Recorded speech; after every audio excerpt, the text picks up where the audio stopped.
It's clear that the Liberals don't deserve a fourth term. It's time to put Canada first for a change, with a new Conservative government that will axe taxes, will build homes, unleash resources, stop crime, and bring home jobs, to stand up to Trump from a position of strength. Pierre Poilievre is the only one who can bring that change to Canada. Now, here to tell you more about our plan, I have the pleasure of introducing the only man who can stop Mark Carney, the leader of Canada's first Conservatives, Pierre Poilievre.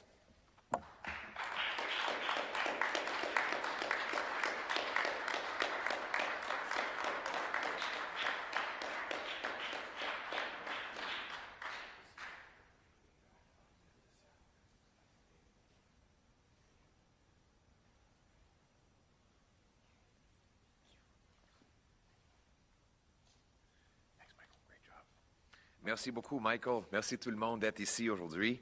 Quelle belle journée pour être ici avec nos candidats Dean White, Paul Desornans et Ryan Telford, ainsi que Michael Barrett, notre porte-parole en matière d'éthique. What a great corruption-busting champion we have in Eastern Ontario with Michael Barrett.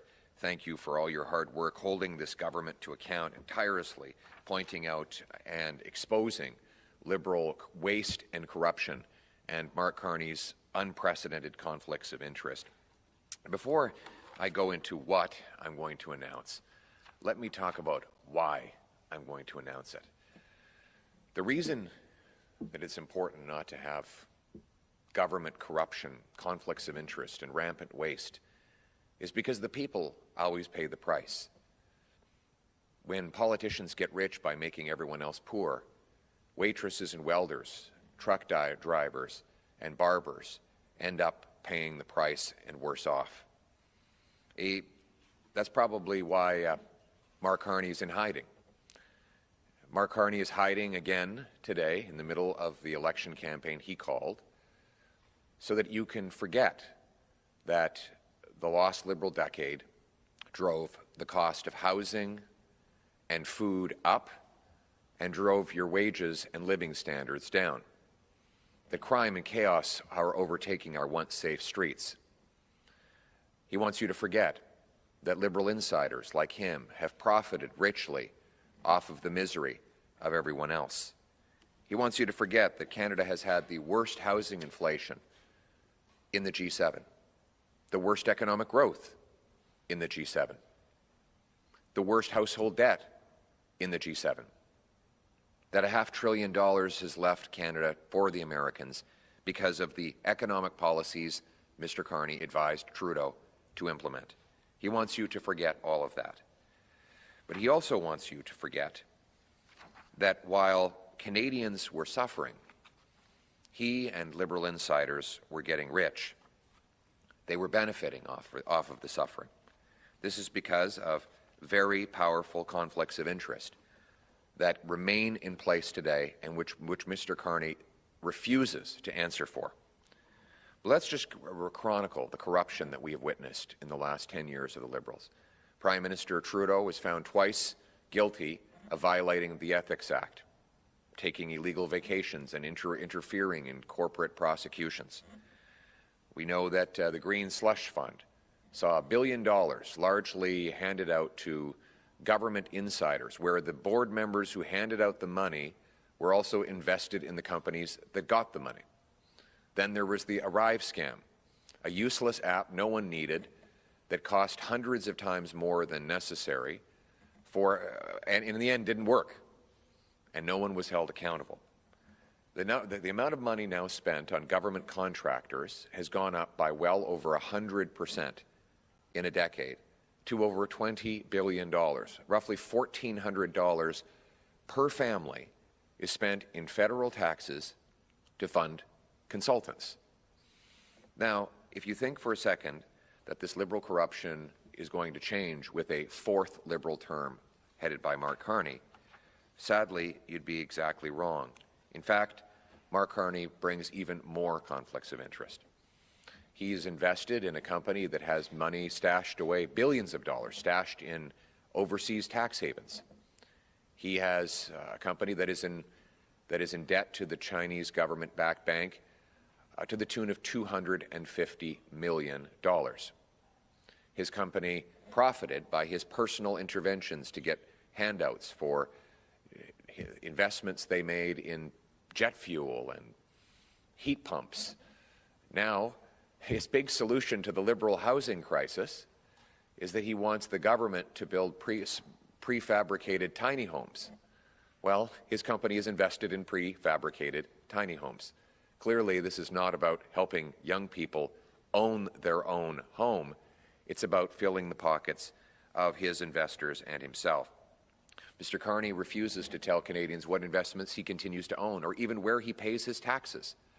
This means that when he's sitting around the cabinet table making decisions, his personal interests will be against Canada's national interest. We need change.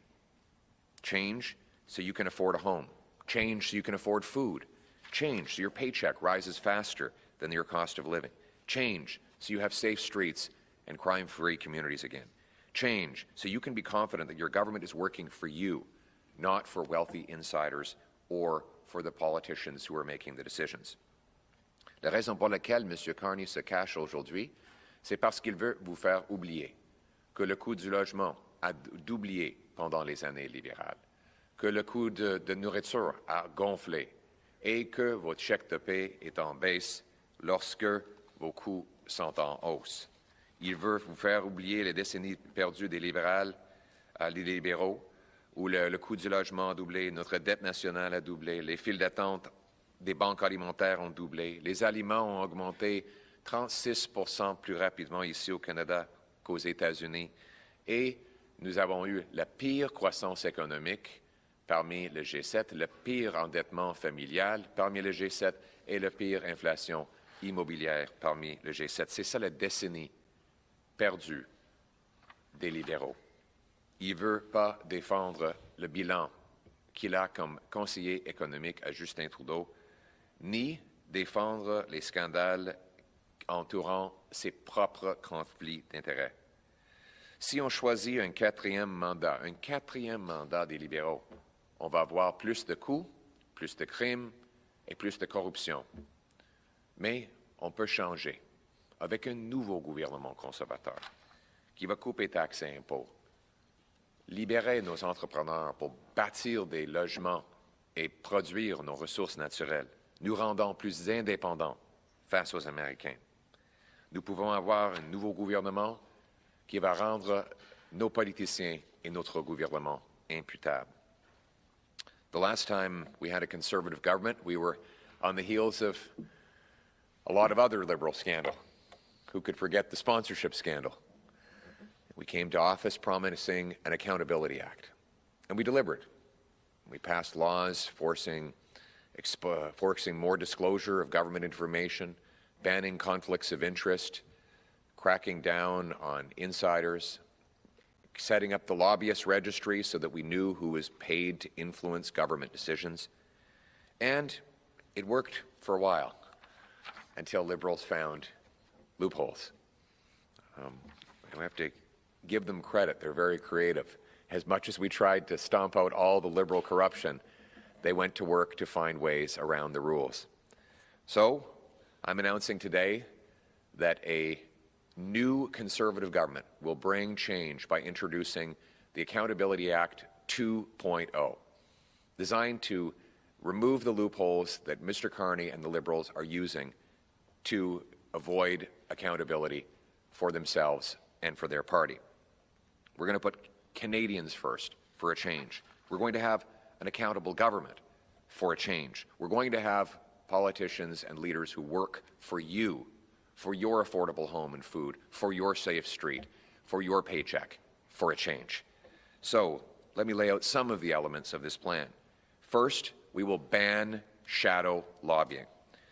Now, shadow lobbying is when professional VIPs with big shot titles call themselves advisors so that they can influence government decisions to profit themselves, but then get around lobbying rules. And Mr. Carney's been famous for this. He bragged that he lobbied the British government to increase jet fuel prices while his company invested in the jet fuel. He brags that he influenced governments to subsidize heat pumps while his company invests in heat pumps.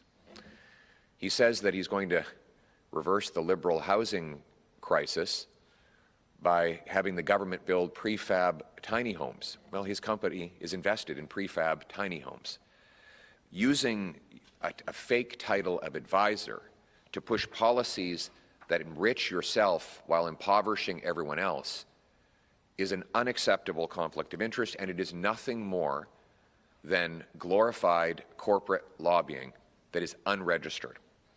We have a lobbyist registry which is meant to allow Canadians to know who is taking money to influence government decisions. We cannot allow high-priced corporate insiders like Mark Carney to go around those rules. And so, henceforth, we will eliminate the lobbying loophole and require anyone who's acting as an advisor to government officials to declare themselves and register as a lobbyist whenever they are advising on matters that touch upon their financial interests or that of their company. This would have required Mr. Carney register as a lobbyist when he was talking about anything that would have profited his corporate interests at Brookfield. Second, we will stop politicians from profiting off their own decisions. Ministers should not be involved in setting policies that enrich themselves or their families without accountability. We should not allow people to use their political power in government to make decisions that will advantage themselves above and beyond the public interest. Let me explain the problem. There is a section in the Ethics Act right now that allows a politician to make a decision that benefits him or his family if it benefits other people as well. Now, the reason that was set up was so that, for example, Jim Flaherty benefited by cutting the GST because his consumer purchases were a little more affordable. But, of course, everybody benefited. We didn't want to declare that to be a conflict of interest.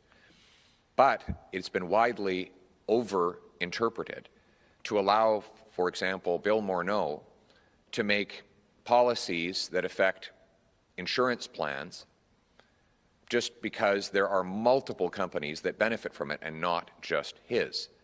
And so we will put in place a stricter test that will ban politicians, particularly ministers, from any involvement in decisions that would benefit their interests more than the public interest.